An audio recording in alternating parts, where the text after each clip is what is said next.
এই শোনো না, আমাদের অন্ধবিশ্বাস চ্যানেলটি যারা এখনো সাবস্ক্রাইব করেননি প্লিজ সাবস্ক্রাইব করে দাও। আর অল্প কিছু সাবস্ক্রাইবার হলে 1 লক্ষ পরিবার হবে। সবাই প্লিজ সাবস্ক্রাইব এবং বেশি বেশি শেয়ার করে দাও প্লিজ। আর 3 ঘন্টা লাগবে সোনা, তারপর ভাই তোর কাছে থাকবে। রাতের কথা মনে পড়তেই মিহির বারান্দার দরজা দাঁড়িয়ে বসার ঘরের পূর্ব পাশে দেয়ালে লাগানো বড় ঘড়িটার দিকে তাকালো। 6-এর ঘর পেরিয়ে গেছে পেট মোটা ঘন্টার কাটা, তার মানে ঘন্টা 3ও পেরিয়েছে। ভাই এখন কোথায় হবে কে জানে। মেহের আর দাঁড়ালো না সেখানে। সে আজ ভাইয়ের জন্য নিজে ব্রেকফাস্ট তৈরি করবে। কয়েকদিন আগেই তো সে ইউটিউবে একটা চমৎকার নাস্তা বানানো দেখেছে, সেটাই ট্রাই করবে বলে ঠিক করলো। নারকেল গাছে একজোড়া টিয়া পাখি দম্পতি এসেছে মাসখানেক হয়েছে। তারা রোজ নারকেল গাছটাতে নিয়ম করে সকাল বিকাল হুটোপুটি করে বাড়িটাকে মাথায় তুলে নেয়। মৈত্রীর ঘরের জানালা বারান্দার দরজা লাগানো থাকে বলে সে সকালের এই মিষ্টি মধুর খুনসুটির সাক্ষী হতে পারে না, কিন্তু কাল অনেক রাত পর্যন্ত ছাদ আর বারান্দায় বসে সময় কাটানোর জন্য মনে করে জানালা লাগানো হয়নি। আর সেই কারণেই আজ ঘুম ভাঙলো ওই জোড়াটিয়ার প্রেম সন্ধির উচ্চ রবে। আধ খোলা চোখে জানালা দিয়ে অদূর নারকেল গাছে তাকাতেই দেখলো পাখি দুটো মিষ্টি ঝগড়ায় মত্ত একজন আরেকজনকে ঠোঁট আঁকড়ে ধরছে, তো পরক্ষণেই ছেড়ে একটু উড়াল দিচ্ছে। বার কয়েক তারা এমনই করে যেন নিজেদের মধ্যে সন্ধি চালিয়ে যাচ্ছে। বালিশের পাশে হাত দিয়ে মোবাইলটা খুঁজলো মৈত্রী, হাতে নিয়ে সময় দেখলো 7টা বাজে সবে। আজ ক্লাসে যাবে না আগেই ভেবে রেখেছে, তবে আজ একটু কেনাকাটা করার ছিল। শীত আসছে, তার ঘরে পরার জন্য স্লিপার কিনতে হবে, 2-একটা জামাও কিনবে বলে ঠিক করেছে। বিছানা ছেড়ে আড়মোড়া ভেঙে প্রথমেই সে ব্যালকনিতে পা দিল। শীত পুরোপুরি না পড়তেই মেঝেতে বরফ শীতল হয়ে আছে। পায়ের তালু শিরশিরিয়ে ওঠে সেই শীতল স্পর্শে। পায়ের পাতা আলগা করে আঙুলে ভর রেখে কোনো মতে দাঁড়ালো সে। দুহাত উঁচিয়ে এলোমেলো চুলগুলো হাত খোঁপায় গুজে আবারও মন দিয়ে পাখি দুটোকে দেখতে লাগলো। আকাশ পরিষ্কার, সূর্য উঠেছে পূব আকাশে রাঙিয়ে দিয়ে। ঝলমলে আলোর প্রথম ঝলক এসে পড়লো মৈত্রীর গালে। চোখে আর চুলের মাঝেই মুহূর্তেই তার মুখটা যেন অপার্থিব কোনো ঐশ্বরিক সৌন্দর্যে পূর্ণ হয়ে উঠল। আর সেই পূর্ণতার নীরব সাক্ষী হলো নিস্তলার বিড়াল চোখা ছেলেটি। নিজের ব্যালকনিতে বসে পাখিদের খাবার মুঠো খুলে সে পাত্রে ঢালতে ঢালতে আনমনেই তাকিয়েছিল ওপরতলার ব্যালকনিটিতে। কাল অব্দি সেই মেয়েটাকে সে নেহাত এক বাচ্চা মেয়ে বলে স্নেহের চোখে দেখেছিল, আজ ভোরে সেই মেয়েটিকে এক অনন্য রূপী মোহময়ী স্নিগ্ধা হিসাবে দেখতে লাগলো। মিনিট কয়েক বুঝি তার সেই মোহের সম্মোহনে কেটে গেল। মায়ের ডাকে তার সম্মোহন কাটতেই সে দৃষ্টি সংযত করলো, মনে মনে আওড়ালো ব্যাপারটা ভালো না। আজ ময়ূক নেই বলে সকালে নাস্তায় ডিম দিয়ে কোনো খাবার হবে না ইরিনের ঘরে। ছেলেটা ডিম পাগল বলে সে কোথাও গেলে ইরিন ঘরের ডিম সেদ্ধ অমলেট পোচ কিছুই করেন না। ঈর্ষাদ তাই মায়ের ডাকে রান্নাঘরে গিয়ে নিজেই নাস্তার জন্য সবজি নিল। পরোটা আজ সবজি দিয়েই খাবে তারা, সাথে কোনো ডিম ভাজা বা অন্য কিছু করবে না। ঈর্ষাদ জানি এই কাজটা তার মা আবেগ থেকে করে, আর সেও এই আবেগকে সম্মান জানায়। নাস্তা তৈরি হওয়ার পরই ঈর্ষাদ গোসল শেষে ময়ূককে ফোন দিল। কল রিসিভ হলো না বলে সে এবার ময়ূকের বাবার নাম্বারে কল দিল। খন্দকার সাহেব ধরেননি ফোনটা, বাধ্য হয়ে এবার ওনার স্ত্রীর নাম্বারে কল দিলেন। কলটা বেজে শেষ মুহূর্তে রিসিভ হলো। ঈর্ষাদ কিছু বলার আগেই ওপাশ থেকে লম্বা একটা সালাম এলো। ভরকে যাওয়া কণ্ঠে সে সালামের জবাব দিতেই আবারও শোনা গেল, কেমন আছো সাদ ব্রো? ভাই শব্দটা ঈর্ষাদকে বলবে না করেও বলতে হলো ভয়ে। আমি ঠিক আছি, তুই কেমন আছিস? বলবো না, অভিমান করেছি। ওরে বাবা, অভিমান আবার কি জিনিস? আমি কিন্তু এবার রাগ করব। আচ্ছা, এত অভিমান রাগ এত ভারী ভারী জিনিস কিসের জন্য হচ্ছিস? তোমার জন্য মুখ ফসকে কথাটা বলেই আবার বলল, তোমার জন্য আমি রেগে আছি। আমি আবার কি করলাম? নতুন বাড়িতে উঠেছো, নতুন নতুন একজোড়া লাভবাট এনেছো, আবার 2টো সাদা গোলাপও, অথচ আমাকে জানাওনি। অভিমানে আবেগ মিশিয়েই অভিযোগগুলো শোনাচ্ছে মেহের, অথচ ফোনের ওপারে ঈর্ষাদ সেগুলোকে শুধু বাচ্চামো ভেবেই হেসে বলল, থাক আর মুখ ফোলাতে হবে না। পরীক্ষার পর আসিস, তোর জন্য আনবো অনেকগুলো পাখি আর ফুল।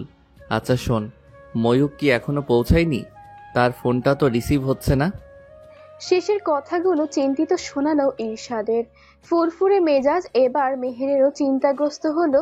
সেও ভাইকে অনেক সময় ধরে কল করেও পায়নি। ঈর্ষাদকে জবাব দিতেই যাচ্ছিল কি তখন কলিং বেল বাজলো। কাজের বুয়ার আগে মেহেরি দৌড়ে দোতলায় গিয়ে গেট খুলল। তার তাতেই মুখ জুড়ে তার ছড়িয়ে পড়ল ঝলমলে হাসি। ময়ূক দাঁড়িয়ে আছে সদর দরজায়, কাঁধে ব্যাকপ্যাক, হাতে একটা শপিং ব্যাগ। ময়ূক ভাই এসে গেছে। ফোন কানে মেহের জানিয়ে দিল ইরশাদকে। ইরশাদ ফোন রেখে তার আম্মুকে জানালো। এদিকে মেহের ও ভাইকে জড়িয়ে আহ্লাদে কান্না করে দিল। এটা তার ভাই, তার আপন ভাই, জন্মদাতার ওরসরাজাত। তারা দুটি ভাই বোন, একই গর্ভে না হয়েও বড় আপন। তারা বড় কাছের সম্পর্ক তাদের, যদিও তারা ছোট থেকে কখনো একসাথে একটা মাসও কাটায়নি কখনো, তবুও তারা আপন।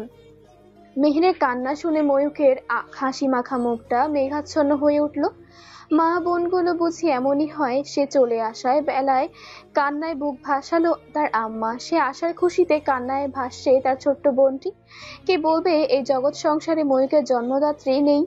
যারা আছে তারাই তো জন্মদাত্রীর চেয়েও বেশি ভালোবেসে আগলে রাখছে তাকে। দুই ভাই বোনের আবেগ ঘন মুহূর্ত কাটলো আরো অনেকক্ষণ। তারপরই তাতে ব্যাঘাত ঘটিয়ে সামনে এলো তার বাবা ইব্রাহিম খন্দকার। মহিনের বাবা মানুষটা বোধহয় আবেগহীন আর দাম্ভিকই হবেন, নইলে একমাত্র ছেলে যাকে রোজ চোখের দেখাটাও দেখেন, তাকে দীর্ঘ 1.5 বছর পর দেখে নির্লিপ্ত কি করে আছেন। ছেলে আর মেয়েকে পাশাপাশি দাঁড়ানো দেখে শুধু একবার প্রশ্ন করলেন, কেমন আছো? ভালো। বাবাকে আর ফিরতি প্রশ্ন করলো না ময়ূক তিনি কেমন আছেন। এ যেন তাদের সম্পর্কেরই নিস্তেজ রূপ। বাবাই আবার বললেন, তোমার আম্মা বাবা কেমন আছে? ঠিক আছে। তারা এরশাদকে আসতে বলনি? ভাই নতুন একটা জব জয়েন করেছে, নতুন কলেজে, ছুটি পাবে না। তুমি বলেছিলে তাকে আসার কথা। এই পর্যায়ে জবাব দিল না ময়ূক। যিনি এত প্রশ্ন করেছেন তিনি নিজেও কি কখনো ফোন দিয়ে বলেন তাদের আসতে? তাহলে সে কেন বলবে? বরং তার নিজের আশাটাই যে তো ঠেকে আসতে হয়েছে। নিশ্চয়ই নিজের কোনো প্রয়োজনেই ময়ূককে তিনি আসতে বলেছেন। হয়তো ময়ূকের মায়ের ভাগের সম্পত্তিতে কোনো ঝামেলা হয়েছে, যেখানে ময়ূককে প্রয়োজন সমাধান করতে। আগেও এমন হয়েছে এসব। ময়ূকের বয়স যখন 22, তখন থেকে তার মায়ের ভাগের এবং নানা বাড়ির জমি জমার কোনো ব্যাপার হলেই ময়ূককে কাজে লাগায় তার বাবা। কথা একটাই, এসব নাকি তার ভবিষ্যতের জন্যই রাখা। ময়ূক চায় না এ সকল সম্পদ তার জীবনের সবচেয়ে বড় সম্পদ সে রাজশাহীতে রেখে এসেছে। সারা জীবন সেই সম্পদ নিয়েই জীবন কাটাবে। সে প্রয়োজনে বিয়ে এমন কাউকেই করবে যে কিনা 2 হাতে আগলে রাখবে তার ওই সম্পদের। জীবনে প্রায় 80 ভাগ সিদ্ধান্ত ময়ূক আগেই নিয়ে রেখেছে, বাকি 20 ভাগ সময়ের সাথে নেওয়া হয়ে যাবে। আব্বুর সাথে সে কথা বলতে আর বিন্দুমাত্র আগ্রহী নয়, তা যেন এক বাক্যেই বুঝিয়ে দিল। সে মেহেরকে বলল, আমি একটু ঘুমাতে চাই, রুমটা কি খোলা আছে? মেহের তড়িঘড়ি করে বলল, রুম একদম ফিটফাট আছে ভাইয়া, আমি সকালেই গুছিয়েছি তোমার ঘর। ইব্রাহিম খন্দকার চুপচাপ চেয়ে রইলেন ছেলের মুখের দিকে। পাশ কাটিয়ে চলে গেছে ময়ূক। মেহের ভাইকে ফ্রেশ হতে বলে চলে গেল নিজের বানানো নাস্তা টেবিলে সাজাতে। ময়ূক সদর দরজা ঠেলে ঘরে ঢুকে অবাক হলো। একদম ঝকঝকে তকতকে করে ঘরের মেঝে, জানালা, তার পিসির টেবিল, পড়ার টেবিল থেকে আলমারি পর্যন্ত, এমনকি ঘরের চাদর পর্দাও সব নতুন। তা দেখে বোঝাই যাচ্ছে নিশ্চয়ই মেহেরটা সব অর্ডার দিয়ে দিয়ে করিয়েছে। ভাবতেই তার ঠোঁট প্রশস্ত হয়ে হাসির উদয় হলো। এই বাড়িতে আসার পেছনে দুটো জিনিসই হয়তো তাকে টানে, এক মেহের, 2 তার মায়ের স্মৃতি। এই বাড়ি, মায়ের কথা তো তার কিছুই মনে পড়ে না, কিন্তু যখন থেকে আম্মার মুখে শুনেছে এই বাড়ি আর বাড়ির পেছনে সুইমিং পুলটা মায়ের পছন্দে এবং মায়ের টাকাতেই তৈরি হয়েছিল, আজ সেসবে একচ্ছত্র অধিকার খাটায় অন্য এক মহিলা। হাত মুখ ধুয়ে বিছানায় শোয়ার প্রস্তুতি নিচ্ছিল ময়ূক, তখনই কানে এলো মেহেরের ডাক। আর শোয়া সম্ভব নয় এখন, যদি তার বানানো নাস্তা না খায় আজ আর রক্ষে নেই। ময়ূক আবার দোতলায় নামতেই দেখলো ডাইনিং টেবিলে মেহেরের তৈরি খাবার সাথে কফি। সে চেয়ার টেনে বসতেই জিজ্ঞেস করলো, তোর জুগলু কই আজ? জুগলু বলতে কাজের বুয়া জরিনা খালাকে বোঝায় ময়ূক। জরিনা খালা সবসময় ময়ূককে দেখলেই হড়বড়িয়ে কাজ করেন। কথায় কথায় বিড়বিড় করে বলেন এই ছেলের নজর ভালো না। কোনো একদিন ময়ূক মশকরা করে জরিনা খালাকে সুন্দরী বলে ডেকেছিল। সেও অনেক কাল আগের কথা। সেই থেকে মহিলা ময়ূককে দেখলে গুটি পাকিয়ে তাকেন। তার হাব ভাব এমন যেন ময়ূক তার সাথে এখনই কোনো অসভ্যতা করে বসবে। ময়ূক এ ব্যাপারে পাজি স্বভাবের। জরিনা খালাকে দেখলেই দাঁত কেলিয়ে হেসে বলবে, আজ কি মেখেছো জুগলু, কি সুন্দর লাগছে তোমায়। বাড়ির সকলেই বোঝে ময়ূকের ফাজলামো, শুধু জরিনা খালাই ভাবে এই ছেলেটা একটা লুচ্চা। মেহের প্লেটে নাস্তা তুলে দিতে দিতে বলল, জগলো তোমাকে দেখেই রান্নাঘরে ঘাপটি মেরেছে ভাইয়া। এই তুই এগুলো কি বানিয়েছিস? প্লেটের নাস্তায় চোখ পড়তে আতকে উঠে প্রশ্ন করলো ময়ূক। পাউরুটির টুকরার সাথে আনার আঙ্গুর, কাজু, কিশমিশ সব একসাথে ক্রিমে মেশানো খাবারটা ভালো করে দেখে ফোঁস করে লম্বা নিঃশ্বাস ছাড়লো ময়ূক। এদিকে মেহেরি তাকিয়ে আছে ভাই কি বলে খাবারটা খেয়েও। তারপরও সে একটা পোস্ট করবে ফেসবুকে। নিজের রান্নার ছবি তো আগেই তুলে রেখেছে, এবার শুধু ভাইয়ের থেকে প্রশংসা পেলেই রেটিং সহ ক্যাপশন দিয়ে পোস্ট করবে। ইউটিউব দেখে শিখেছিস? হুম। বড় উৎসাহে মাথা নাড়ল মেহের। অসহায় চোখে তাকিয়ে চুপচাপ খাবারটা মুখে তুলল ময়ূক আর মনে মনে ইউটিউবের গোষ্ঠী উদ্ধার করতে লাগলো। গোসল শেষে তড়িঘড়ি করে চুল মুছে নিল মৈত্রী। ঘড়ির কাঁটা 11টার ঘরে চলে এসেছে। আরো দেরি করলে বাড়িতেও ফিরতে দেরি হবে ভেবে সে দ্রুত ভেজা চুল ড্রয়ারে শুকিয়ে নিচ্ছে, সেই সাথে শেলিকেও ডাকছে। তার তৈরি হতে 10 মিনিটই যথেষ্ট, কিন্তু ওই নটাঙ্কি বাজি মেকআপ মারতে বসে যাবে 1 ঘন্টার জন্য। মৈত্রী ভেবে পায় না সামান্য কিছু কেনাকাটার জন্য মেকআপ লাগিয়ে কেন বের হতে হবে। শেলিকে পরপর 4 বার ডাক দেওয়ার পর সে এসে হাজির হলো। তাকে দেখতেই মৈত্রীর বিষম খাওয়ার অবস্থা। টকটকে লাল 3 পিস পরেছে, ঠোঁটে লাল লিপস্টিক, চোখে কাজল মোটা করে লাগিয়েছে, কানে লম্বা লম্বা দুল, হাতেও সে চমৎকার চুড়ি পরেছে। তার পা থেকে মাথা অব্দি সাজ দেখে মৈত্রী যার পড়া নাই হতাশ, কিন্তু কিছু বলতে ইচ্ছে করলো না শেলিকে। বড় উচ্ছ্বাসে সেজে গুজে এসেছে বলে আর ইচ্ছে করলো না মেয়েটার মুড নষ্ট করতে। সে নিজেকে পরিপাটি করে ঠোঁটে আঙুল ঘষে হালকা লিপস্টিক লাগিয়ে পার্সে ফোন ঢুকিয়ে বের হবার জন্য পা বাড়ালো। তাকে এভাবে বের হতে দেখেই হায় হায় করে উঠলো শেলি। মৈত্রী আপা, এমনি যাইবেন আপনি? ছি, মানুষে চাইয়া থাকবো তো। চোখ আছে তাকাবে, তাতে তোর কি সমস্যা? মৈত্রী রান্নাঘরের সামনে এগিয়ে গেল, কোনো সম্বোধন ছাড়াই বলল, আমি বের হচ্ছি, কিছু কি লাগবে? না। ছোট্ট করে জবাব দিলেন রোকসানা বেগম। মৈত্রী আর না দাঁড়িয়ে দরজা দিয়ে বের হলো। পেছন পেছন শেলিও যাচ্ছে, তবে তার মুখ অনবরত চলছে। আপা, এমনি যাইতাম না আপনার লগে। মানুষে কি কইব, কেমন দেখা যায়? একটু তো সাজবেন, নাইলে প্র্যাকটিস থাকবো আমার নাম গো। মৈত্রী ফিরতি কোনো জবাব দিল না, কিন্তু শেলির কথাতে বোঝা যাচ্ছে সে নিজের প্রেস্টিজের চিন্তায় অস্থির হয়ে আছে। বাড়ি থেকে বের হলেই গলির মোড়, এখানে রিক্সা পাওয়া যায়, কিন্তু রিক্সা দিয়ে অত দূর যাওয়া যাবে না। উল্টো কলেজ রোড থেকে আবার অন্য রিক্সা ধরতে হবে। তাই শপিং মলে যেতে সিএনজি এলেই বেশি ভালো হবে ভেবে গলি থেকে হেঁটেই এগিয়ে গেল মৈত্রী। বড় রাস্তায় এসে সিএনজির অপেক্ষা করলো কিছু সময়। মাথার উপর রোদ চড়েছে ভীষণ। গোসল করে এসেও এখন গরমে একটু একটু ঘাম হচ্ছে। সিএনজি পেতে দুজনে তাতে উঠে বসলো। মলে পৌঁছে প্রথমে মৈত্রী জুতো কিনলো 4 জোড়া, নিজের জন্য 1 জোড়া স্লিপার আর 1 জোড়া একটু উঁচু দেখিয়ে নিল। মামুনি লাগবে না বলেছিল, তবুও মনে হলো 1 জোড়া নেওয়া উচিত, তাই তার জন্য 1 জোড়া আর শেলিকে কিনে দিল 1 জোড়া। শেলি অবশ্য নিজের পছন্দের চকমকে সোনালী রঙের উঁচু হিল দেখে কিনেছে, যা মৈত্রীর কখনোই পছন্দ না। কিন্তু পরিচ্ছেদের ব্যাপারটা প্রত্যেকটা মানুষের ভিন্ন রুচির হয় বলেই মৈত্রী মনে করে এতে কারো স্বাধীনতায় হস্তক্ষেপ না করাটাই উচিত। সেও কিছু বলেনি শেলিকে। পরপর নিজের ইচ্ছে মতো আরো কিছু জিনিস কিনলো, চুড়ি, ঝুমকা, চুল আটকানোর জন্য ক্লিপ, তুলি আর নিজের প্রয়োজনীয় প্রসাধন। কেনাকাটার উছিলায় দুজন দুটো শপিং মলে ঘুরে বেড়ালো খুব। এই ঘোরাঘুরি করার ফাঁকে কখন যে 2টো বেজে গেছে খেয়ালই করেনি তারা। শেলি হঠাৎ বলল, বাড়ি যাইবেন কখন? আমার খিদা লাগছে আফা। এতেই মৈত্রীর সময়টা খেয়াল হলো। পার্স থেকে ফোন বের করে দেখলো 2টো বেজে গেছে, খিদে তো লাগবেই। তাই ভাবলো শেলিকে এখান থেকে কিছু খাওয়ানো যাক। তারা দুজনে ফাস্ট ফুডের দোকানের সামনে এসে দাঁড়াতেই দেখলো ভেতরে একজন পরিচিত মানুষ। চারপাশে তাকিয়ে ফুচকা চটপটি ছাড়া এই একটা দোকানই আছে যেখানে অনেক পদের স্ন্যাক্স পাওয়া যায়, কিন্তু এই মুহূর্তে এই সবটাতে তার একদমই ঢুকতে ইচ্ছে করছে না। অন্তত নিজের করা কয়েকদিনের কিছু অযাচিত আচরণের পর তো একদমই নয়। কাল রাতেও সে একাধারে তাকিয়েছিল ওই লোকটার দিকে। আধার হলেও লোকটা যে তার চাহনি টের পেয়েই সরে গিয়েছিল উঠোন থেকে, তা বুঝতে ভুল হয়নি মৈত্রীর। এখন আবার এই শপে যদি ঢোকে, লোকটা কি তাকে সন্দেহ করবে না? লোকটা কি ভাববে না সে ইচ্ছে করে এখানে এসেছে? নিজের মনেই আর আরো কত কি ভাবছিল মৈত্রী। এদিকে শেরি তাকে লক্ষ্য না করে আগেই কাচের দরজা ঠেলে ভেতরে ঢুকে গেছে। ঈর্ষাদ বসে আছে বাইরের দিকে পিঠ দিয়ে, কিন্তু তার বিপরীত যে ব্যক্তি বসা তার মুখ দরজার দিকে।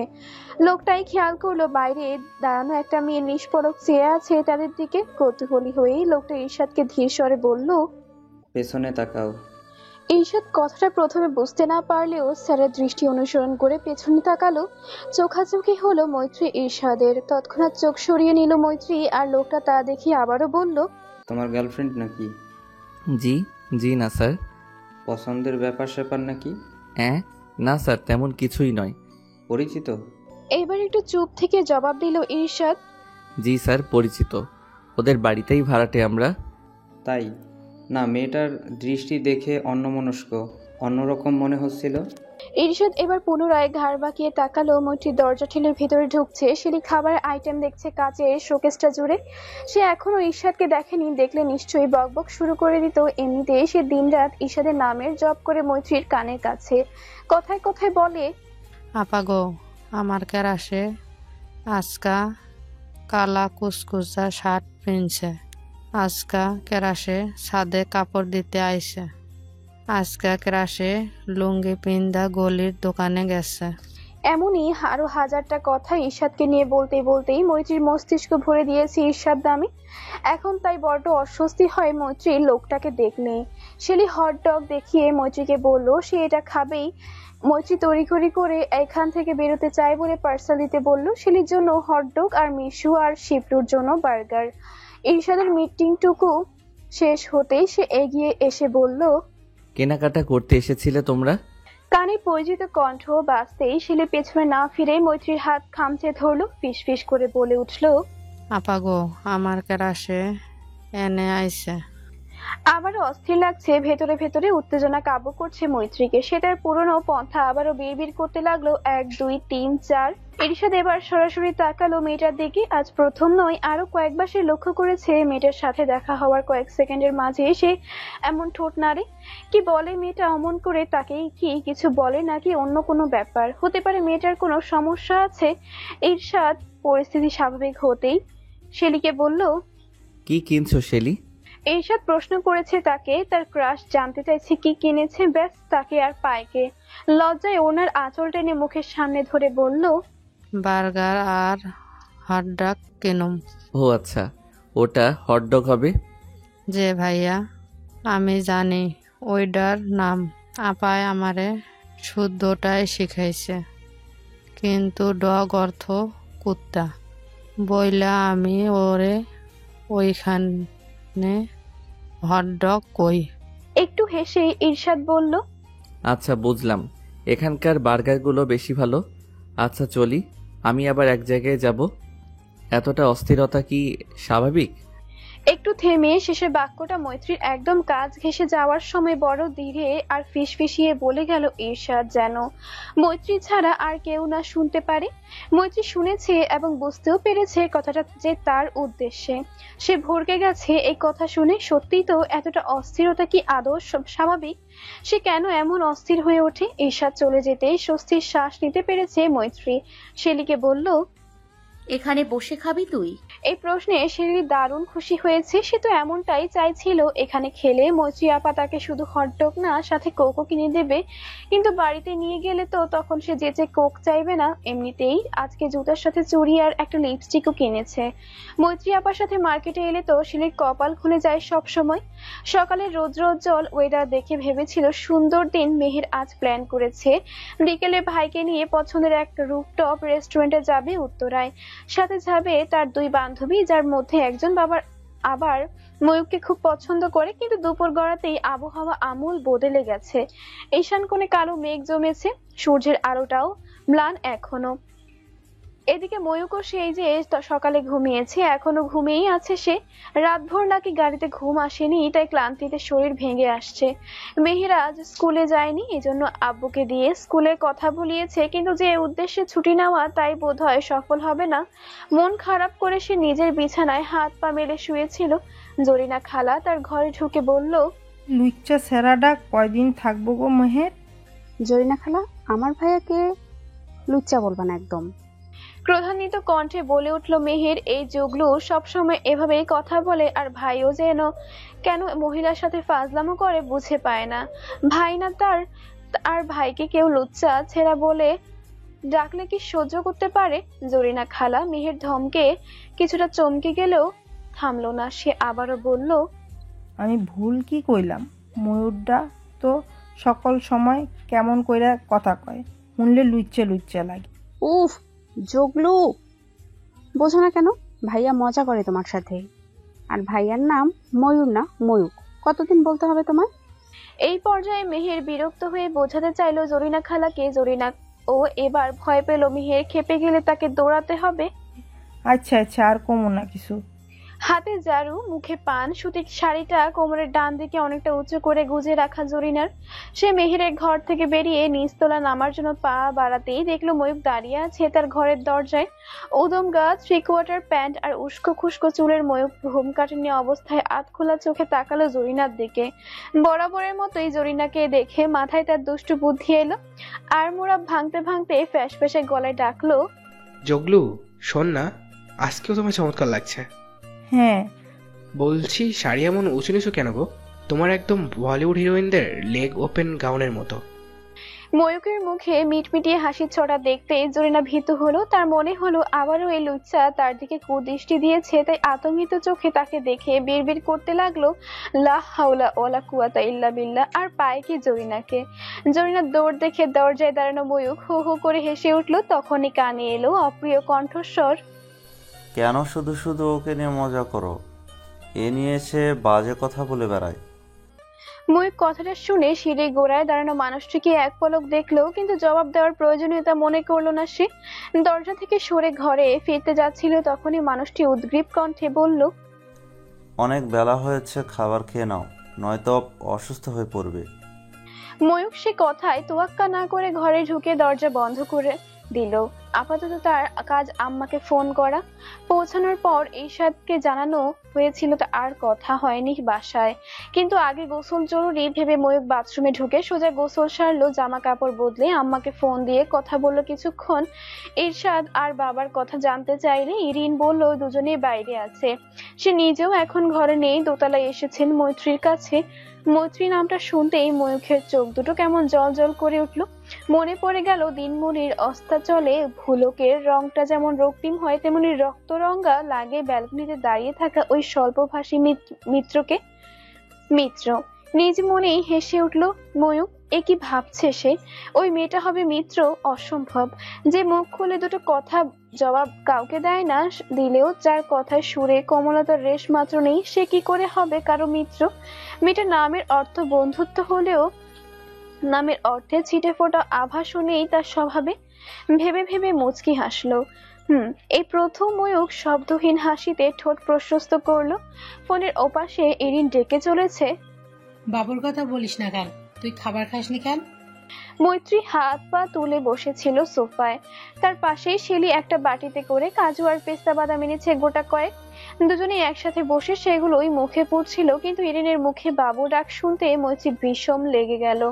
শেলির মুখ থেকেও একটা বাদাম পড়ে গেল নিচে। মৈত্রী মুখে কিছু না বললেও শেলি ঠিকই বিড়বিড় করলো, বুইরা শ্যামরা হেরে কয় বাবু।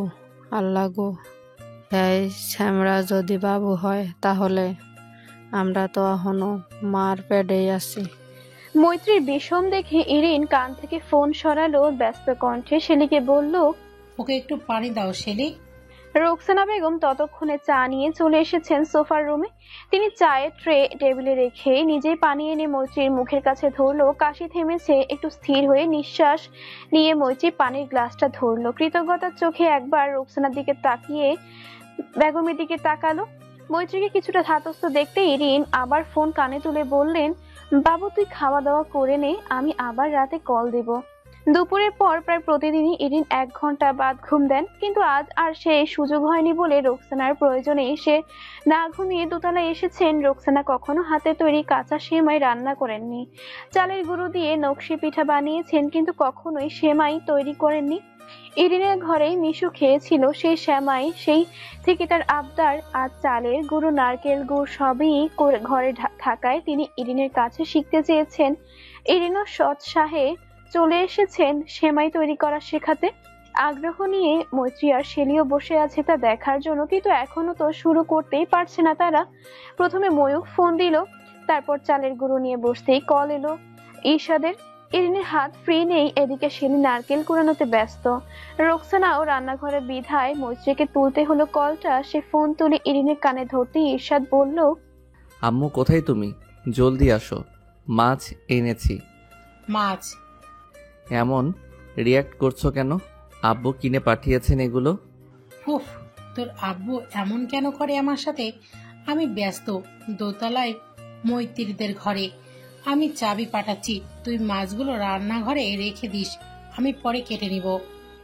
কল কাটতেই ইরিন তাকালো মৈত্রীর দিকে। কোমরে ছোট্ট একটা চাবির গোছা, সেটা দেখিয়ে মৈত্রীকে বললেন, মামনি, চাবিটা একটু তোমার ইরশাদ ভাইকে দিয়ে আসো তো। ইরশাদ ভাইয়া? এই সম্বোধনটা শুনলেই মৈত্রী ভীষণ রকম অপ্রস্তুত হয়। তার ভেতরটা চঞ্চল হয়ে তাকে আজব সব ভাবনায় ঠেলে দেয়। এখনো ব্যতিক্রম নয়, কিন্তু তার তো পুরনো অভ্যাস, সে কখনোই নিজের ভেতরকার প্রতিক্রিয়া বাইরে প্রকাশ করতে পারে না। এখনো তাই হলো। খুব স্বাভাবিকভাবে সে চাবিটা হাতে নিল, বসা থেকে উঠে দরজার কাছাকাছি তাকিয়ে দেখলো মিশুকে পাওয়া যায় কিনা। না, কোথাও মিশুর টিকিটাও নেই। হাত মুঠো করে আঙুল মুচড়ে আবারও তা শিথিল করে অস্থিরতাকে কাটানোর ব্যর্থ চেষ্টা চালাতে চালাতেই সে নেমে এলো নিচতলায়। সে শেষ ধাপে পা রেখেই তাকালো সামনে দাঁড়ানো যুবা পুরুষটির দিকে। সাদা কালোর ফর্মাল পোশাকে সব সময় পরিপাটি এক সাজের মধ্যে অবস্থান এই ব্যক্তির। দু হাতে দুটো মোটামুটি রকম পলি ব্যাগ দেখে বোঝা যাচ্ছে দুটোতেই মাছ আছে। লোকটার বয়সটা 30 ছুঁই ছুঁই কিংবা তারও বেশি অথবা কম, মৈত্রী জানে না। সত্যি বলতে সে চেষ্টা করেও আন্দাজ করতে পারে না বয়সটা কেমন হবে এই লোকে। শুধু মনে হয় সব থেকে দিক থেকেই সে জেন্টলম্যান। তুমি চাবি নিয়ে এসেছো? জি। ছোট্ট শব্দে জবাব মৈত্রীর। আচ্ছা, খুলে দাও কষ্ট করে। কথাটা বলতে গিয়ে দু হাত উঁচিয়ে ব্যাগ দুটো দেখালো ইরশাদ। কথার সাথে দু ঠোঁটে মিশে আছে তার নির্মল হাসি। পুরুষ মানুষকে বোধ হয় গম্ভীরতার মাঝে কখনো কখনো হাসতে দেখলেই ভালো লাগে। সারাক্ষণ ক্যাবলার মতো হাসতে থাকা পুরুষ একদমই ভালো লাগে না মৈত্রীর। ইরশাদের এই ভদ্রতা সূচক হঠাৎ হাসিটাই কেমন যেন মনের ভেতর টুপ করে গেঁথে যায়। সে ইরশাদের মতো দরজা খুলে দিল। ইরশাদ ভেতরে ঢুকে মাছ নির্দিষ্ট জায়গায় রেখে হাত ধুতে ধুতে মৈত্রীকে বলল, চলে যেও না। মৈত্রী বুঝলো না কথাটা, সে কেন আর থাকবে দাঁড়িয়ে। ইরশাদই আবার বলল, আমি এক্ষুনি আবার বের হব, তুমি একটুখানি কষ্ট আবারও করো। ঘরটা লক করে চাবিটা নিয়ে যাও, সাথে আম্মুকে দিও। এক নাগারে কথা বলতে বলতে ইরশাদ হাত ধুয়ে নিয়েছে। ন্যাপকিনে হাত মুছতে মুছতে বেরিয়ে এলো ঘর থেকে। সে যাওয়ার সময় আবারও পিছু ফিরে বলল, থ্যাঙ্কস মৈত্রী। ইরশাদের সে পিছু ফিরে তাকানোটাই যথেষ্ট ছিল মৈত্রীর উত্তেজনায় সংখ্যা গণনার কারণ। বুক ধড়পড় নিয়ে সিঁড়ি বেয়ে দোতলায় উঠতে উঠতে গুনতে লাগলো 1 2 3 4। শীতের আহ্বান নিয়ে প্রকৃতির চরম উদ্বেগ প্রকাশ করতেই হয়তো আজ মেঘমল্লার তুমুল হর্ষণ। মেঘমল্লার শব্দযোগ হয়তো ভাবাচ্ছে কেন হেমন্তের শেষে বর্ষার শব্দ ব্যবহার করা। আজ আকাশ কালো হয়ে রাত্রের দ্বীপ প্রহরে যে মেঘের বর্ষণ, তা নিঃসন্দেহে বর্ষার রূপ ধরেছে। নিকোষ কালো রাতে মেঘের কৃষ্ণ রং দেখে মৈত্রীর সেই শব্দটাকে সঠিক বলে মনে হলো। ঝড়ো হাওয়া আর ভারী বর্ষণে গায়ের পশম দাঁড়িয়ে আছে, কেঁপে কেঁপে শরীর জানান দিচ্ছে শীত অনুভূতি। ঘরের জানালাটা আজও লাগায়নি বিছানায় আসার সময়। খোলা জানালার পর্দা দাপুটে হাওয়ায় সরে গিয়ে বৃষ্টির ছোট্ট চাট এসে লাগছে চোখে মুখে, তবুও উঠতে ইচ্ছে করছে না তার। বিছানার চাদরটাও ছিটে আসা বৃষ্টিতে ভিজে উঠছে, দেখেও কেমন অলসতায় জেগে আছে শরীরটা। আকাশের উত্তর পশ্চিমে কোণে হঠাৎ ঝলকে উঠল সরু আলোর রেখা। মন বলল এখনই জোরে বাজ পড়বে। ঠিক তাই হলো। তৎক্ষণাৎ প্রকাণ্ড এক বাজ বজ্রপাতের আওয়াজে বুকটা ধড়ফড়িয়ে উঠল মৈত্রীর। এবার আর শুয়ে থাকা হলো না, দ্রুত পায়ে উঠে সে পর্দা সরিয়ে জানালা বন্ধ করে দিল। ব্যালকনির দরজাটা লক করা কিনা দেখতে গিয়ে মনে হলো একটু কি ব্যালকনিতে যাবে। মনের ভেতর থেকে যেন জবাব এলো যা। মৈত্রী পা রাখলো ব্যালকনিতে। বাতাসের তোড়ে খোলা চুলগুলো এলোমেলো হয়ে চোখে মুখে উপচে এসে ঢেকে দিল পান পাতার মতো মুখটা। মনের নীরব অনুভূতিগুলো সে বাতাস মিশ্রিত বৃষ্টিতে সিক্ত হয়ে উঠল কয়েক সেকেন্ডেই। গ্রিলে হাত দুটো রেখে এক পলকে দেখে নিল নারকেল গাছটা, যেখানে বসবাস করে একজোড়া টিয়া দম্পতি। মৈত্রীর হঠাৎই চিন্তা হলো তাদের জন্য। তারা কি ভিজে যাচ্ছে এই বৃষ্টিতে? গাছের ফাটলে তাদের যে সাজানো সংসারটা, সেটা কি ভিজে যাচ্ছে না এই ছন্নছাড়া ঝড়ে? মৈত্রীর ভাবনা যখন টিয়া জোড়া নিয়ে, তখনই চোখের কার্নিশে উকি দিল নিচতলার ব্যালকনির দৃশ্যটা। আধার ঘেরা ব্যালকনিতে এক ব্যস্ত পুরুষ তার পাখির খাঁচাটা দু হাতে উঠিয়ে ঘরের ভেতর ঢুকে গেল। মাত্র কয়েক সেকেন্ড এর সেই আবছা দৃশ্য মৈত্রীর চোখে মধুর এক অনুভূতি ছড়িয়ে দিল। সেই অনুভূতি বৃষ্টিতে ভিজে সে টের পেল না প্রকৃতির বর্ষণ তাকে কতটা ভিজিয়ে দিয়েছে। যখন হুঁশ এলো তখন তারা সারা অঙ্গ ভিজে চুপসে গেছে। গায়ে এবার ঠান্ডাটা কাটা দিয়ে উঠলো। আর থাকা গেল না ব্যালকনিটাতে। ব্যস্ত পায়ে ওয়ার্ড্রোব থেকে জামা নিয়ে ঢুকে পড়লো বাথরুমে। ঝড় তুফান শুরু হওয়ার পরও অনেকটা সময় বিদ্যুৎ ছিল, কিন্তু এখনই অঘটনটা ঘটে গেল। জামা পরার জন্য হাতে নিতেই গেল কারেন্ট।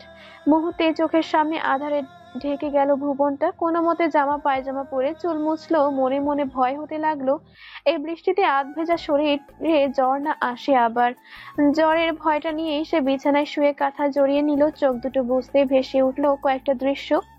লুঙ্গি পরা ইরশাদ আড়ষ্ট হয়ে দাঁড়িয়ে বল নিক্ষেপ করছে মিশুর দিকে, আর ময়ূক চেঁচিয়ে বলছিল, ভাই লুঙ্গি কি খুলে যাবে তোমার?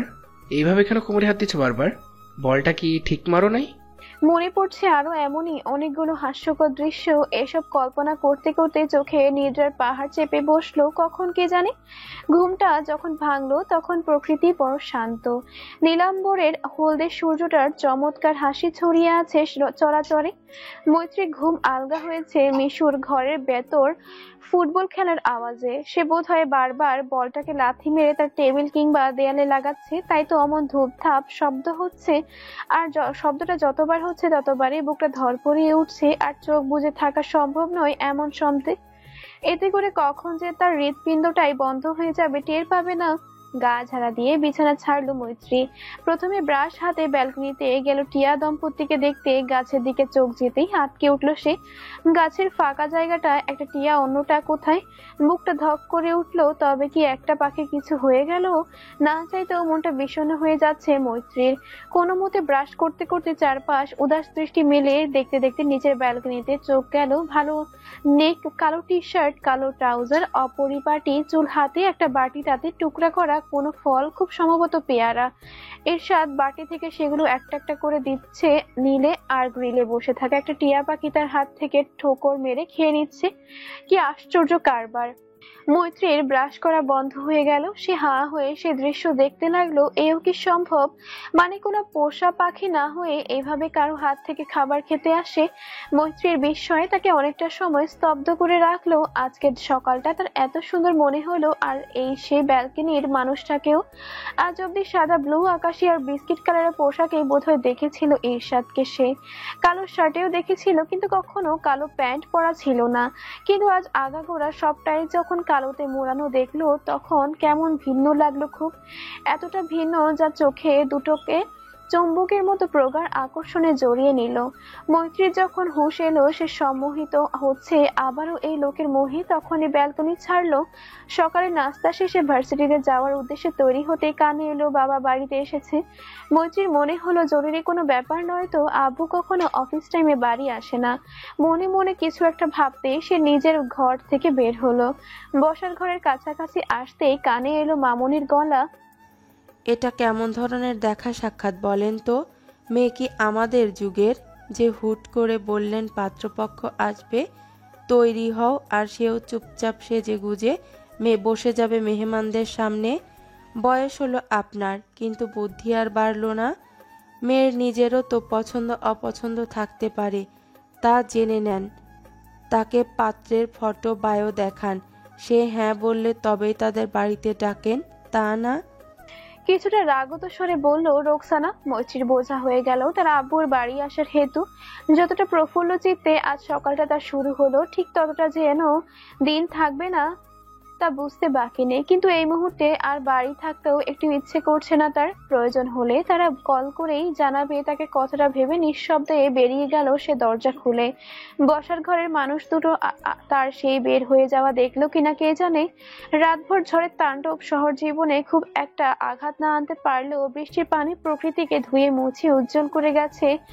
পথঘাটের নোংরা আবর্জনা সবে ভেসে গিয়েছে, পড়েছে গলির ড্রেনে।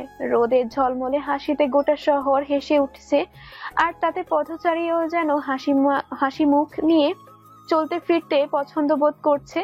এরশাদ আজ সকালে নাস্তা বানানোর সময় ভেবে রেখেছিল নতুন একজোড়া টিয়া পাখি কিনবে। পাখি দুটোকে এখানে আসার পরই ছেড়ে দিয়েছিল, অথচ সে পাখি দুটো বসত গেড়েছে সে বাড়ির নারকেল গাছে। মেয়ে পাখিটা তো ঘুরে ফিরে এসে বসে এরশাদের ব্যালকনিতে, কখনো বা তার টেবিলের উপর, আবার তার ঘর জুড়ে পায়চারি করে সে বাড়িতে থাকলেই। কিছুদিন এদের দূর করা গেলে না বলেই ভাবছে আবার নতুন একজোড়া কিনবে। হতে পারে নতুন তো দেখে ভুল বুঝে অভিমানেই চলে যাবে তাকে ছেড়ে, যেমনটা ছেড়ে গেছে তার সায়রা। ফুরফুরে মনে কত কি ভাবতে ভাবতে রিকশায় বসেছিল এরশাদ, অথচ কলেজ পর্যন্ত আসার আগে ফুরফুরে মনটা তার বিক্ষিপ্ত হয়ে উঠলো অতীতের সুতোয় টান পড়ায়। কলেজে ঢুকতেই মন মেজাজ আরো চওড়া হলো দ্বিতীয় বর্ষের ছাত্রীদের জন্য। এক সপ্তাহ ধরে টিউশন পড়ানোর জন্য পেছনে পড়ে আছে নতুন কলেজ, নতুন এলাকা, এখানে ব্যাচ পড়ানোর মতো জায়গা ব্যবস্থা নেই।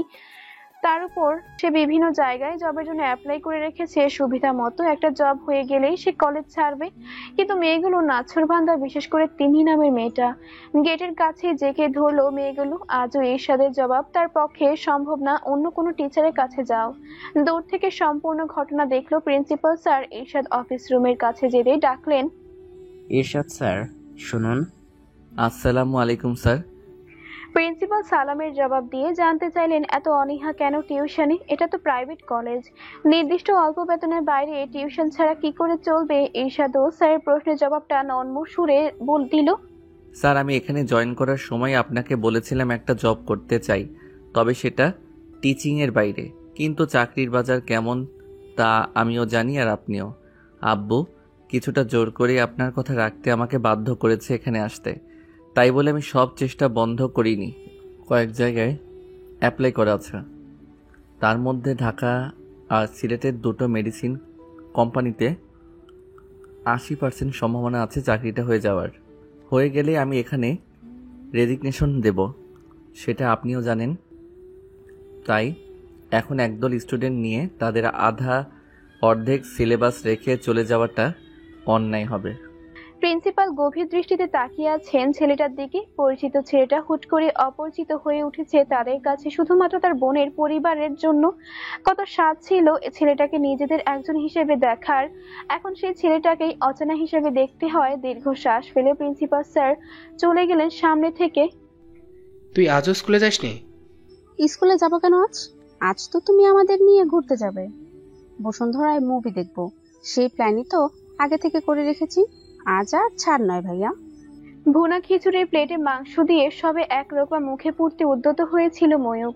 বোনের কথায় সেটা প্লেটে রেখে সে উঠার জন্য দাঁড়ালো। মেহের তা দেখে হাই হাই হাই করতেই ময়ূক বলল, এই খাবার তুই ঘুষ হিসেবে আমাকে দিয়েছিস তা আমার বোঝা হয়ে গেছে। এখন বুঝলাম সকাল সকাল পরোটা ভাজি ছেড়ে কেন তুই আমাকে আমার পছন্দের নাস্তা বানিয়ে দিবি বলেছিস। এই ছিল তোর মনে? তোর ওই ইস্ত্রি পোকা সব ন্যাদো বান্ধবীর দলকে আমার ঘাড়ে বসিয়ে ঘুরতে যাবি? খাবো না তোর রান্না। আরে আরে ভাইয়া, আমি রান্না করিনি এসব, তুমি খাও। এগুলো তো সব তোমার জগলো রেখেছে। আর আমার বান্ধবীরা একা না, তাদের সুন্দরী বড় আপুরাও যাবে সাথে। সিরিয়াসলি? ময়ূক উল্টো ফিরে মেহেরকে কথাটা বলতেই মেহেরও বুঝলো এখন এই এক সুযোগ। সেও মাথা নেড়ে বলল, হ্যাঁ। ব্যাস আর কি, সুন্দরী বড় আপুরা মানে ময়ূখের জন্য পারফেক্ট হবে তারা। সেও দ্রুত খাবার খেয়ে তৈরি হয়ে নিল। মেহেরও তার সব বান্ধবীদের ফোন করে জানিয়ে দিল তৈরি হতে। মিনিট 30 পার করে দুই ভাই বোন একদম তৈরি হয়ে গেল। বাড়ি গাড়ি নিতে হবে বলে ময়ূক বোনকে ডেকে বলল, গাড়ি চাবি কার কাছে জেনে আয়, আমি নিচে যাচ্ছি। সে দোতলায় নামতেই সিঁড়ির শেষ মাথায় দেখতে পেল জরিনা। মুখে দুষ্টু হাসি, মাথায় তার শয়তানি নেচে উঠল। ময়ূরকে দেখতেই জরিনা সিঁড়ি থেকে সরে যাচ্ছিল, তখনই ময়ূর ডাকলো, জগলু আজ ভুনা খিচুড়িটা যা হেভি হয়েছে না, ইচ্ছে করছে রাধুনির হাতে একটা চুমু খেয়ে আসি। তবা আস্তাগফিরুল্লাহ, আল্লাহ রক্ষা করো এই লুচ্চা স্যামরার হাত থেকে। বিড়বিড় করতে করতে জরিনা উল্টো পায়ে ছুট লাগালো রান্নাঘরের দিকে। আর তার কাণ্ড দেখে ময়ূক দম ফাটিয়ে হাসতে লাগলো। মেহের চাবি নিয়ে আসতেই দুজনে মিলে রওনা দিল। মেহের একে একে তার সব বান্ধবীকে তাদের সবার বাড়ির গেট থেকে নিয়ে গেল বসুন্ধরায়। পুরো সময় ময়ূক ফিসফিস করে বকে গেল মেহেরকে, পেতনির শাকচুন্নি, এই তোর বান্ধবীদের সিনিয়র সিস্টার্স।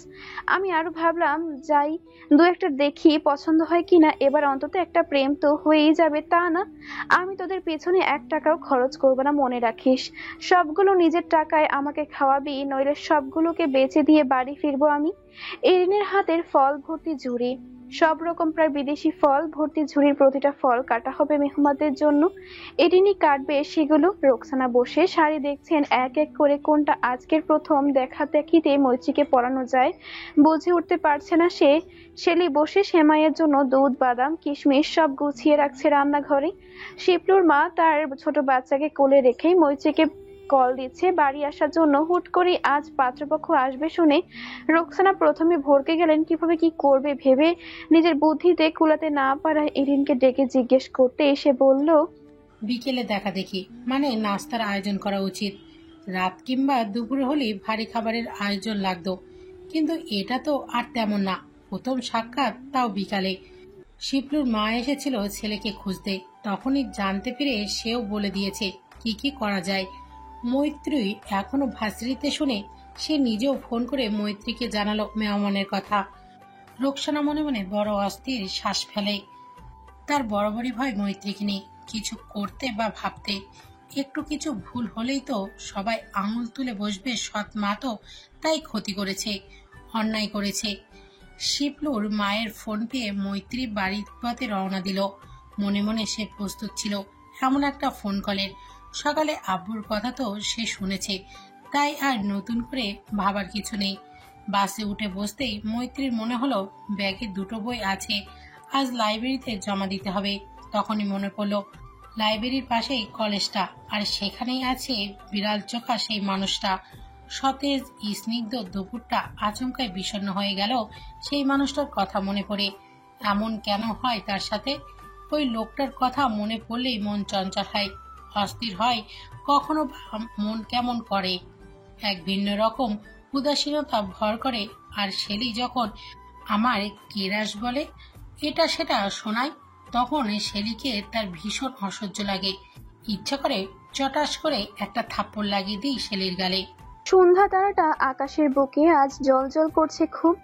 দক্ষিণ থেকে আসা হিমেল হাওয়া শরীরের প্রতিটা লোমকূপ কাটা দিচ্ছে মৈত্রীর। সেদিকে পাত্তা না দিয়ে সে পলকহীন তাকিয়ে আছে আকাশের বুকে ওই এক টুকরো তারার পানে। বুক ফেটে কান্নার জোয়ার উঠে আসছে কণ্ঠদেশে, অথচ সে কাঁদে না আজ অনেকগুলো বছর হলো।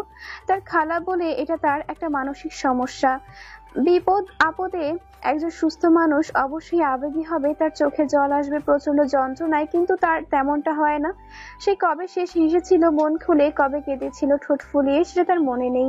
মাকে তো হারিয়েছে ছোটবেলাতেই, এতদিনে তো কিছুটা পরিবর্তন আসা উচিত তার, কিন্তু তার মধ্যে কোনো পরিবর্তন নেই। এই যে এখন মন কেমনের কান্না আছে ভেতরে ভেতরে, সেটা বাহিরে কেন স্পষ্ট না? কেন তার কষ্টগুলো গাল গড়িয়ে বাষ্প হয়ে মিলিয়ে যায় না শূন্যে? শিবলুর আম্মু যখন পাত্র আর তাকে তার রুমে দিয়ে গেল কথা বলার জন্য, তখন তার হুট করে মনে পড়লো বিড়াল চোখা লোকটার কথা। পাত্রের করা প্রশ্নগুলোর মধ্যে একটা প্রশ্ন ছিল, তোমার কি নিজস্ব কোনো পছন্দ আছে? পরিবারের পছন্দে বিয়ে করতে আপত্তি নেই তো কোনো প্রকার? মৈত্রীর তখন ইচ্ছে করছিল মুখের ওপর বলে দেয়, আমার পছন্দ আছে কিন্তু কারোর সাথে প্রেম নেই। আমার একজনের প্রতি দীর্ঘ 5 মাসের ভালো লাগা আছে, কিন্তু তার কোনো সুদৃষ্টি কিংবা ভালো লাগা নেই আমার প্রতি। আমি পরিবারের পছন্দে বিয়েতে আপত্তি জানাতে পারবো না, কিন্তু সে মানুষটাকে ছাড়া অন্য কাউকে নিজের বলেও ভাবতে পারবো না। তার এই কথাগুলো মন কুঠিতে বন্দী হয়ে ছটফট করছে, কিন্তু ঠোঁট বেদ করে উচ্চারিত হতে পারেনি। মেহমান চলে যেতে সে ব্যালকনিতে দাঁড়িয়েছিল, আকাশসম দুঃখ নিয়ে তাকিয়েছিল নিচতলার ব্যালকনিতে।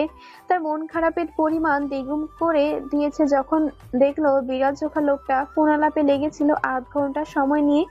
সেই থেকেই তার ভেতরে ঝড় বইছে, আর বাহিরটা হয়ে আছে শক্ত পাথরের ন্যায়। আকাশে মেঘ নেই, শীতল হাওয়া নেই, তার পাশে এক ছাদ শূন্যতা ছাড়া আর কিছুই নেই। আকাশে আজ নক্ষত্রের দেখা নেই, কি দেখতে ছাদে পাঠানো হলো? সিঁড়ি বেয়ে ছাদে পা রেখে ইরশাদ কাউকে বলে উঠল কথাটা। ঘোর অমানিসায় চোখে পড়েনি ছাদের রেলিং ঘেঁষে কেউ দাঁড়িয়ে আছে নিশ্চুপ। সে তো শুধু মেহেরের জেদ ভরা আবদারে বাধ্য হয়ে এখন ছাদে উঠে এসেছে, কিন্তু তার ফোনালাপের স্বর শুনে ভীষণ রকম চমকে গেছে মৈত্রী। রেলিং এ দুহাত ভর রেখে সে তারার দিকে তাকিয়েছিল। পেছন থেকে পুরুষ কণ্ঠ শুনে এক মুহূর্ত মনে হয়েছিল কথাটা বুঝি তাকেই বলেছে মানুষটা, কিন্তু ঘাড় ফিরিয়ে তাকাতেই দেখলো মানুষটার কানে ফোন, মুখে হাসি। কি এত কথা বলছে ফোনে কার সাথে? সন্ধ্যার আগেও কতক্ষণ সময় বললো কথা, তারপর শুধু নামাজটা পড়তে গেল। ওই তো ফিরে আবারও ফোন হাতে। উদাস মন জমিনে এবার বিনা মেঘে বর্ষণের প্রস্তুতি চলতে লাগলো। ইরশাদ তখনও বোধহয় খেয়াল করেনি ছাদে থাকা মানবীকে। সে এগিয়ে গিয়ে রেলিং ঘেঁষতেই চোখে পড়লো মৈত্রীকে। সে ফোন হাতেই কিছু বলতে চাইছিল মেয়েটিকে, কিন্তু তাকে সে সুযোগ না দিয়েই চঞ্চল পায়ে নেমে গেল মৈত্রী। এই তুই ফোন রাখ বাচাল, এত কথা কোথায় শিখলি রে? কোথায় শিখলাম বাদ দাও, আগে শোনো ভাইয়া আজ কি কি হয়েছে আমার বান্ধবীদের সাথে। আমার বান্ধবী রিয়া ভাইয়াকে লুকিয়ে লুকিয়ে দেখছিল বলে শপিং মলের সবার সামনে কিনা এই পুচকু দুধের দাঁত এখনো পড়েনি, এই বয়সেই ছেলেদের দিকে নজর দিচ্ছ, ছাটিয়ে লাগাবো এক কানের পিছনে। জানো সাদব্র, আমার বান্ধবী কত কষ্ট পেয়েছে, সে আমার সাথে বন্ধুত্ব শেষ করে দিয়েছে। ভাইয়ের প্রতি ক্ষোভ আর ঈর্ষাদের কাছে যেন অভিশাপ প্রকাশ করছে মেহের, এমনটাই মনে হলো ঈর্ষাদের। কিন্তু তার তো মনে খচখচানি হচ্ছে মৈত্রীর অমন তাকে দেখে নেমে যাওয়াটা। এই মেয়েটা এমন কেন, সবসময় উদাস, অস্থির, অস্বাভাবিক আচরণ, এমনকি শুধু তার সামনেই নাকি সব সময়? মুজিব সাহেব নিজ ঘরে বসে ব্যক্তিগত ডায়েরিতে বের করলেন রোকসানাকে ডেকে একে একে মৈত্রীর নানা নানি, বড় মামা আর বড় খালার নাম্বার বের করতে বললেন। মেয়ে তার নিজের হলেও মেয়ের জন্য নেওয়া কোনো সিদ্ধান্ত তার একার হতে পারে না। সুমনা মানে মৈত্রীর মায়ের ভাই বোনের মতের বাইরে কোনো সিদ্ধান্ত নিলে তারা যে মুজিবের গর্দানিতে পিছু পা হবেন না সে কথা তিনি খুব জানেন। তাই পাত্রের ছবি সহ লম্বা বায়োডাটা কপি সেন্ড করেছেন তিনজনের হোয়াটসঅ্যাপে। তাদের জবাব শুনে তবেই না পাত্রপক্ষকে জানানো হবে তারা কবে যাবে। রোকসানা অবশ্য এ নিয়ে কিছু ভাবছেন না, তিনি যাই ভাবেন তাতেই দোষ বের করবে মৈত্রীর খালা রোমানা। মৈত্রীর মায়ের ঘরে সে আসার চেষ্টা করেছিল খুব, মৈত্রীর মা হয়ে এই কথা অজানা নেই রোকসানার। মুজিব রোমানাকে নাকি বোন হিসেবে দেখে এসেছে সব সময়, তাই শালীকে বিয়ের প্রস্তাব প্রত্যাখ্যান করে রোকসানাকে বিয়ে করেছিলেন। সেই থেকে মৈত্রীর নানা বাড়ির সবাই মুখ কালো করে আছে আজ অনেকগুলো বছর ধরে। তবে সুমনার মেয়ের ব্যাপারে তারা দূর থেকে বড় কঠিন নজর রেখেছে মুজিব আর রোকসানার দিকে। অর্থের জোর এই বিষয়ে তাদের খুব সহায়ক। পরপর তিনজনকে বায়োডাটা কপি সেন্ড করে মুজিব প্রথমেই কল দিলেন শাশুড়িকে। বৃদ্ধা দেশে নেই আজ প্রায় 8 মাস ধরে, মেয়ে রোমানা প্রবাসে সেটেলড, সেখানেই আছেন। পরপর কয়েকবার কল করেও পাওয়া গেল না ভদ্রমহিলাকে, বাধ্য হয়ে কল দিলেন শালীর নাম্বারে। রোকসানা এই সময়ে খুব তটস্থ, তার মনে মনে রাগ হয় রোমানার সাথে যোগাযোগের সময়টুকু। অনেকটা দাঁতে দাঁত চেপে সহ্য করেন স্বামীর এই সাথে ওই নারীর আলাপের মুহূর্ত। আজও ব্যতিক্রম নয়। রোমানাকে ফোন দিতেই সে প্রথমেই খুঁচিয়ে বলল, বড় জলদি মনে পড়লো আমাকে, বউয়ের আঁচল ছেড়ে আমাকে কল দেওয়ার সুযোগ পেলেন আপনি? কল রিসিভ করে বিনা সম্বোধনে এমন বাক্য একদমই কাম্য ছিল না মুজিব সাহেবের, কিন্তু পরিস্থিতি নিজ থেকেই বাজে হয়ে উঠল। তিনি রোমানার কথাটাকে এড়িয়ে যাওয়ার জন্য সরাসরি মৈত্রীর কথা তুললেন। রোকসানা স্বামীর পাশাপাশি বসা আর কোনো স্পিকার লাউডে থাকায় প্রথম কথাটা শুনে রেগে গেলেন। কোনো আওয়াজ না করলেও দৃষ্টির ধারালো ভাব দিয়েই স্বামীকে রাগ প্রকাশ করছেন। মুজিব দুদিক থেকেই আপসেট হলেন এই নারীদের আচরণে, কিন্তু এই মুহূর্তে তার জন্য জরুরি মেয়ের কথা বলা। রোমানাকে পাত্তা না দিয়ে সরাসরি বললেন, হোয়াটসঅ্যাপে তোমাকে, আম্মাকে আর বড় ভাইকে একটা ছেলের বায়ু পাঠিয়েছি। মৈত্রীর জন্য বিয়ের প্রস্তাব এসেছে খুব ভালো এক ফ্যামিলি থেকে। তোমরা বায়ু দেখে ভালো মন্দ যাই লাগে আশা করি শীঘ্রই জানাবে, যেন আমি পরবর্তী পদক্ষেপ নিতে পারি। পাত্রপক্ষ মৈত্রীর ছবি দেখেই খুবই পছন্দ করেছে, তাই চাইছি সামনাসামনি দেখা সাক্ষাতের আয়োজন করতে। অতি সপ্তপর্ণে লুকিয়ে গেলেন আজকের সাক্ষাতের ব্যাপারটা। তিনি ভালো করেই জানেন এই নারী যদি জানতে পারে আজও দেখা দেখি হয়ে গেছে তাহলে নিজের মা ভাইকে উল্টোপাল্টা বোঝাবে, বলে বসবে তাদের ছাড়াই মেয়ে বিয়ে দিয়ে ফেলেছে, তাই এই লুকানো। রোমানা সব শুনল। আরও কিছুক্ষণ মুজিবকে কথার বানে আঘাত করে তবে ফোন ছাড়লেন। এরপর মৈত্রীর বড় মামার সাথে যোগাযোগ করলেন এবং তিনি বলে বসলেন নিজের একবার খোঁজ নেবে পাত্রে, এরপর এ বিষয়ে কথা বলবেন। এখানেই শ্বাস টান পড়ল মুজিবের। এই লোক এবার পাত্রের জাতিগোষ্ঠী সব দেখে তবেই কথা আগাবে। কে জানে কতটা সময় নষ্ট করবে। মুজিব নিজে খোঁজ নিয়েছে এবং ইরশাদের বাবা ফখরুলের চেনা জানা লোক শুনে ওনার মাধ্যমে খোঁজ নিয়েছেন। পাত্রর জাপানে যাবে পিএইচডি করতে, ঢাকায় নিজস্ব বাড়ি গাড়ি সব আছে, তার উপর পাত্রও দেখতে মাশাআল্লাহ। মনে মনে এবার ভয় লাগছে মৈত্রীর মামা কোনো দোষ না বের করে বলেন এই পাত্র পছন্দ নয়। এসব কথা ভেবে ভিতর থেকে বেরিয়ে এলো দীর্ঘশ্বাস। ইরশাদের মা ছেলেটাকে দেখেছো? ফখরুল সাহেব রাতের খাবার খেতে বসে প্রশ্নটা করলেন স্ত্রীর উদ্দেশ্যে। ইরিন বেগম ইরশাদ আর তার বাবাকে খাবার বেড়ে দিচ্ছিলেন। স্বামীর করা প্রশ্ন শুনে একটা প্রলম্বিত শ্বাস ফেললেন। তার এই শ্বাসের অর্থ ইরশাদের বুঝতে একটু ভুল হয়নি, তাই যথাসম্ভব দ্রুত খাবার গিলতে চেষ্টা করছে। ফখরুল সাহেব বললেন, কি হলো, কিছু বলছো না যে? পাত্রের বয়স আমার ময়ূরীকে সমান হবে। এই ছেলেকেই বাবা মা বিয়ের করার জন্য সুন্দরী মেয়ে দেখে ফেলেছেন, আর আমার ঘরে তার চেয়েও বড় একটা ছেলে আছে। আমি বিয়ে দিব তো দূর, এখনো পাত্রের খোঁজেরই সুযোগ পাচ্ছি না। ঘরে পুত্রবধূর জায়গায় পাখি আর গাছপালা পালছি। ভাতের লোকমায় দৃষ্টি রেখে ইরশাদ বিড়বিড় করলো, দুনিয়ায় বিয়েটা এত জরুরি কেন? তুমিও খোঁজো, আমিও বলি কি, মুজিব ভাইয়ের মেয়ে যদি এই জায়গায় বিয়ে না হয় তবে আমাদের ছেলের জন্যই প্রস্তাব দিয়ে ফেলবো। কি? একসাথে দুটো কণ্ঠই একই শব্দ উচ্চারণ করে উঠলো, আর সেই শব্দে খাবার মুখে বিষম খেলো ফখরুল সাহেব। গলায় ভাত আটকে গেছে ভদ্রলোকের। কাশতে কাশতে চোখে মুখে পানি চলে এসেছে ওনার। ইরশাদ দ্রুত নিজের চেয়ার ছেড়ে গ্লাসে পানি ঢেলে বাবার মুখের কাছে ধরলো। ইরিন ও স্বামীর পিঠে বুকে মালিশ করে দিতে লাগলেন। কয়েক মুহূর্ত কাটতেই ফখরুল সাহেব একটু স্থির হয়ে তাকালেন স্ত্রী পুত্রের দিকে। ইরশাদ বাবার দৃষ্টিতে অপ্রস্তুত হয়ে কাচুমাচু করে বলল, ওই মেয়েটা ভালো, একদম ময়ূকের বিপরীত, খুব মানাবে তাদের দুজনকে। দেখো ব্যবস্থা করা যায় কিনা। এমনিতেও ময়ূক তো যেখানে যায় সেখানেই সুন্দরী মেয়েদের পেছনে ঘুরঘুর করে। ওকে বাঁধার ব্যবস্থা করে ফেলো আম্মু, নাক কাটার আগে। চায়ে কত চামচ চিনি দেব বাবু? ময়ূখের হাতে থাকা টিভির রিমোটটা হাত ফসকে পড়ে গেল নিচে। মেহের বাবা ভাইয়ের জন্য চা আর কফি বানাচ্ছিল। বাবা চায়ের চিনি কতটুকু প্রশ্ন করতেই ময়ূখ ভরকে গেছে। আসলে তার খেলায় মনোযোগ দেওয়া থাকলেও চিনির শব্দটা মস্তিষ্ক আলোড়িত হয়েছে। এমনটা তার নতুন হচ্ছে না। সে যে মিস চিনির কাছে চিনি চাইতে গেল, তারপর থেকে সে চিনি শুনলে দেখলে এমনকি চায়ে মিশিয়ে খেতে গেলেও অদ্ভুত রকম আচরণ করে। মাঝে মধ্যে মনে হয় তার পক্ষে সম্ভব হলে দুনিয়া থেকে চিনি খাওয়ার রীতিটা বন্ধ করে দিত। কি হলো? ময়ূখের বাবা প্রশ্ন করলেন। মেঝে থেকে রিমোটটা তুলতে তুলতে ময়ূখ জবাব দিল, কিছু না। তোমাকে যা বলা হলো তা নিয়ে কি ভাবলে? খন্দকার সাহেব এবার গম্ভীর দৃষ্টিতে ছেলের দিকে তাকিয়ে বললেন কথাটা। ময়ূখের এতে পরিবর্তন নেই। সে স্বাভাবিক কণ্ঠে বলল, ভাবার তো কিছুই নেই। আমি আমার কাছে আমার সন্তান হয়ে পাশে থাকতে চাই। এসব সম্পত্তি আমাদের পাও না। নানা যা করে গেছেন তা অন্যায়। মেয়ে মারা গেছে বলে মেয়ের সন্তানকে অর্ধেক সম্পত্তি লিখে দেওয়ার কোথাকার ইনসাফ? আর আপনি কেন এসব নিয়ে মাথা ঘামাচ্ছেন? আপনার কি আরো কিছু দরকার? ছেলের মুখের কাটকাট জবাব পছন্দ হলো না আবরার খন্দকারের। তিনি বিরক্ত চোখে ময়ূখের দিকে তাকালেন। মনে মনে ভাবলেন, এই ছেলেকে বশে আনতে এখন তার একমাত্র চাবিকাঠি তার বোন ইরিন ছাড়া ময়ূখ আর কারো কথাই শুনবে না এই ব্যাপারে। কিন্তু ইরিনের সাথে কিভাবে কথা বলবেন? এতগুলো বছর পর নিজ প্রয়োজনে কথা বলতে যাবেন ছোট বোনের সাথে, তাতেও মাথা নত করতে হবে ভেবেই অস্বস্তি হচ্ছে। ছেলেকে আর আপাতত না ঘাটিয়ে মেহেরের বানানো চায়ে মন দিলেন। চায়ে প্রথম চমক দিতেই তিনি মেয়ের দিকে তাকালেন। মেয়েটা যে এত ভালো চা বানায় তা নিজেই জানতেন না। এই প্রথম চা বানিয়ে খাওয়ালো মেহের। ততক্ষণে ময়ূকও কফিতে চমক দিয়েছে। ইয়াক, কি বানিয়েছিস তুই? বিষ দিলি নাকি কফিতে? মেহেরকে খেপানোর সুযোগ কখনোই মিস করে না ময়ূক। ভাইয়ের এমন রিয়াকশন দেখে সে কপাল কুঁচকে বাবার দিকে তাকালো।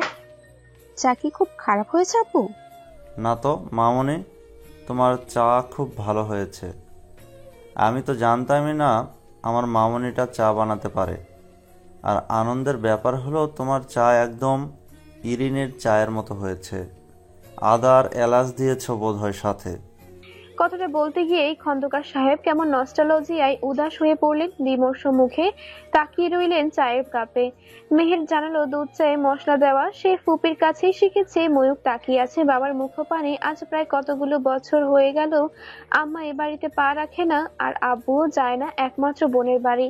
লোক সম্মুখে তাদের দুই ভাই বোনের ভেতর ছোট ভাইকে নিয়ে মনোমালিন্যতা, সেই কারণেই তো তারা একসাথে হয় না। কেউ কারোর সাথে সরাসরি কথা পর্যন্ত বলে না, কেউ না কথাটা হবে এদিন বলে না। ময়ূখের বাবা তো এটা সেটার উসিলায় মেহেরকে পাঠান রাজশাহীতে যেন কোনো রকম ইরিনকে আনা যায় বাড়িতে, কিন্তু বোনটা বড্ড জেদি, কিছুতেই তার আর বাপের বাড়িতে পা ফেললো না। দীর্ঘশ্বাস ফেলে চায় মন দিলেন ময়ূখের বাবা। আর ময়ূখ ভাবছে আম্মা আর আব্বুকে এবার একসাথে করা উচিত। কখনো যদি মেহের কিংবা এরশাদ ভাই তার সাথে কথা না বলে মুখ ফিরিয়ে নেয় তবে তার দম বন্ধ হয়ে যাবে। সেখানে আব্বুদের এত বছরের দূরত্ব কেমন লাগছে তাদের। সে তার বাবাকে খুব বেশি ভালোবাসে না, এমনকি শ্রদ্ধার ক্ষেত্রটাও বোধহয় খুবই দুর্বল। তবুও জন্মদাতা তো তিনি, তা ভেবেই না হয় এবার কিছু করা যাক। ময়ূক এরপর আরো 5 দিন ঢাকায় থাকলো। তার মধ্যে বিসিএস পরীক্ষাটা ডেট পরিবর্তন হয়ে গেছে। ময়ূখের বাবা জোর করলো ছেলে যেন ব্যবসায় মন দেয়, কিন্তু ময়ূখের এক কথা, তার ভবিষ্যৎ প্ল্যানিং হয়ে গেছে। সে কিছু একটা তো হবে, তবে ব্যবসায়ীর বাইরে। আর এই বাড়িতে থাকার কোনো ইচ্ছে নেই। আমার কাছে থাকবে, সে আজীবন বিয়ে করবে, আমার পছন্দের বউ বাচ্চা নিয়ে তার জীবন কাটবে সে ছাদের তলায়, যেখানে তার আম্মা বাবা আর ইরশাদ ভাই থাকবে। ইব্রাহিম খন্দকার একবার রেগে গেলেন এই ভেবে তার সন্তান তার বার্ধক্যকে পাশে থাকবে, তা কেমন কথা। পর মুহূর্তে মনে পড়লো এই সন্তানকে তিনি 2 বছর বয়সে রেখে এসেছেন বোনের আঁচলে। কি করে সেই সন্তানের আশা করতে পারেন এখন? ছেলের আর্থিক দিকটা দেখার বাইরে আর কিছুই দেখেনি। মনে পড়ে এখন ময়ূক ছিল বাবার নেওটা। মায়ের মৃত্যুর পর সে বাবা ছাড়া আর কারো কাছে থাকতে চাইতো না, কিন্তু সে সময়টাতেই তিনি ছেলেকে কাছে রাখতে পারেননি। এখন কি করে সে ছেলেকে নিজের কাছে পাওয়ার আশা ব্যক্ত করেন? সময়ের সাথে সাথে সম্পর্ক কোথাও হালকা তো কোথাও ভারী হয়েছে। নিঃসন্দেহে তার নিজের দিকেই হালকা হয়ে গেছে। ময়ূক আজ রাতের বাসে চলে যাবে রাজশাহী। খুব করে বোঝালেন ছেলে যেন একটা গাড়ি নিয়ে যায়, প্রয়োজনে নিজ পছন্দে যেন নতুন একটাই নেয়।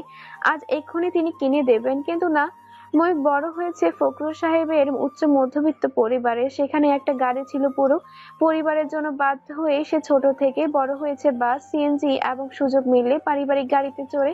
সেক্ষেত্রে ছেলে এখন বাবার পয়সার গাড়িতে নিতে অস্বচ্ছন্দ বোধ করে। ময়ূক রাতের খাবার খেয়ে বিদায় নিল। ইরশাদকে ফোনে জানালো হলো সে আজই চলে আসছে বাড়িতে। ব্যাস এই একটা কথাই যথেষ্ট ছিল ইরিনের ঘর আনন্দ উল্লাসে ভরিয়ে দিতে। নিজের ঘরে বসে কিছু আর্ট পেপার আর রং তুলি নিয়ে মৈত্রী বসে গেল মেঝেতে। একটু আধটু শীত পড়েছে বলে এখন সন্ধ্যার পর মেঝেতে পা ফেলে গা শিরশির করে। বসার পর গা শিরশিরানি টের পেয়েও সেখানে বসে রইল সে। হাতে তুলির হলুদ রং ছোঁয়ানো পেপারে স্পষ্ট হয়ে ফুটে আছে একটা সূর্যমুখী ফুল। এই বাড়ির ছাদে গত পরশু 3টি ফুল গাছ জায়গা পেয়েছে। এরশাদ বাড়িওয়ালা আঙ্কেলের অনুমতি নেই, তবে এনেছি সেগুলো, একটা সূর্যমুখী, একটা সাদা গোলাপ, তৃতীয়টি চন্দ্রমল্লিকা। গোলাপে এখনো কোনো কলি আসেনি, একদমই ছোট, কিন্তু চন্দ্রমল্লিকা আর সূর্যমুখী কলি ছিল। আজ যখন সকালে ঘুম থেকে উঠে সে ছাদে গিয়েছিল তখন চোখে পড়েছে আজ আধ ফুটন্ত সূর্যমুখীটা। সেই থেকে মনে মনে এঁকে চলেছে সেই ফুলটাকে, আর এখন তার রং তুলির ছোঁয়ায় কাগজে দৃশ্যমান করলো। বাবা সকালে মামুনিকে বলেছিল তার মেয়েটাকেই সত্যি অসুস্থ। মৈত্রী আজকাল আড়ালে অনেক কথাই শুনে নেয় বাবা মামুনির। এমন তার স্বভাব আগে ছিল না, কেন জানি হুট করেই হয়ে গেছে। পাত্রপক্ষ থেকে যখন রিজেকশন এলো বলে ঘরে একটা আনন্দের আভাস পেয়েছিল সে, কিন্তু হুট করে পাত্রপক্ষ আজ মানে দেখা যাওয়ার 4 দিন পর কিছু কারণে দোষিয়ে তাকে রিজেক্ট করলো। এতে করে ঘরে আবার চাপা এক কষ্টের উদ্রেক টের পাচ্ছে সে। বাবা নিশ্চয়ই খুব আশায় ছিলেন মেয়ের বিয়ে দেবেন, অথবা পাত্রকে খুব মনে ধরেছিল। মৈত্রী মনে করার চেষ্টা করলো পাত্র দেখতে কেমন ছিল। অনেক চেষ্টা করেও মনে করতে পারলো না সে লোকটার মুখাবয়ব, বরং তার চোখের তারায় ঝিলিক দিয়ে উঠলো দুটো শুভ্র মেঘের মতো চোখের তারা, হালকা দাড়িতে ঢাকা উজ্জ্বল মুখখানা। দিন যত গড়াচ্ছে ততই মন গড়িয়ে পড়ছে নিস্তলা সে ব্যালকনিতে। টিয়ার জোড়ার খুনসুটিময় মুহূর্ত দেখতেই মৈত্রীর উত্তেজনা হয় খুনসুটিতে মেতে ওঠার জন্য। নারকেল গাছের ডালে বসে একটা টিয়া যখন অন্যটি গা ঘেঁষে বসে থেমে থেমে ঠোঁটের ফাঁকে ঠোঁট গুজে দেয়, পাখা নেড়ে রং ভঙের সে প্রেম প্রদর্শন। এসব দেখতেই লজ্জায় রাঙা হয় মৈত্রী। মনে হয় তারও একজন মানুষ হবে যে প্রেমে পরশে পাশে রবে আমরণ। আর সেই মানুষটা যদি হয় ওই নিচতলার শুভ্র চোখা লম্বা চওড়া সৌম্য দর্শন মানুষটাই আর ভাবতে পারে না মৈত্রী। তার অনুভূতির অতল দরিয়ায় কখনোই সে ঈর্ষাদকে নিজের সাথে ভাসতে বলতে পারবে না। কখনো সে পারবে না ঈর্ষাদের মন জমিনের ফোটা পুষ্প হয়ে তাকে সুরভিত করতে। না হোক ঈর্ষাদের সন্ধি, অন্তত অন্য কারো তো হবে না। সে পড়াশোনা শেষ করতেই পাড়ি জমাবে খালার কাছে, যেখানে থেকে কিছু করে একলা এক ভুবন তৈরি করে নিবে নিজের। মৈত্রী কি একটু নিচে যেতে পারবে? ইরিন ভাবিকে একটু হালুয়া দিয়ে আসতে। শুনলাম ওনার ছেলেদের খুব পছন্দ গাজরের হালুয়া। হাত থেকে তুড়িটা মেঝেতে রাখলো মৈত্রী। গায়ের ওড়নাটা ঠিক আছে কিনা দেখে সে মামুনির হাত থেকে বাটিটা নিল।